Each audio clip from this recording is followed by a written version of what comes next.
What's up everyone, it's Glimmer and Combo here. So this is my 3-minute review for Romancing SaGa Minstrel Song International Remastered, or Remastered International. Basically, a very long title. Huge shout out to Press Engine and Red Art Games, who were kind enough to give me the code. PS5 versions £19.99. Publisher developer Square Enix. Release date for this is the 1st of the 12th 2025.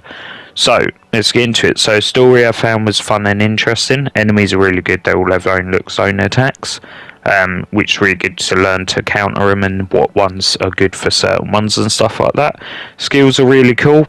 They have their own look and own feel, which is really good. Heroes that you can pick at the start are really important. Now, I want to throw this out there, I actually struggled quite a lot with the character you can see in the video. So what it is I thought it was just a random amount of characters you could pick. But what it isn't. They all have their own story, their own start, and their own missions, their own everything. So I chose him, and I struggled a lot with him and ended up having to pick a different character because I couldn't figure out where I was going. But yeah, all the heroes are different. World is really fun to explore, definitely does feel alive. There's loads of stuff to find and everything else. And the combat is fast paced and fun. You can play it at normal speed, double speed, triple speed, so it's really good quality of life stuff. So, couple negatives, however, though, it can be daunting as there is so much to learn. Even for a JRPG, I was still learning stuff 10-20 hours in.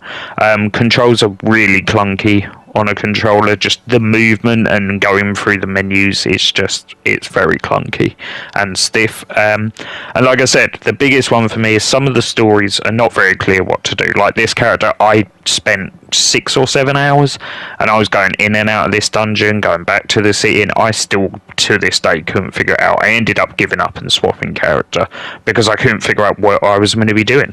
And yeah, so that's kind of a massive big issue I found. Overall, I'd have to put this as waiting to sale just because, like I said, for £19.99 is very daunting, very stiff controls, and the stories being so massively different. You know, from this guy being where you just wander around killing stuff, I guess, to one where it's completely story driven and everything else. So that's why.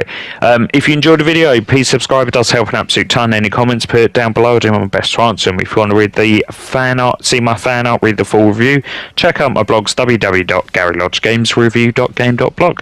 As always, I hope you enjoyed the video, and I'll see you all very soon.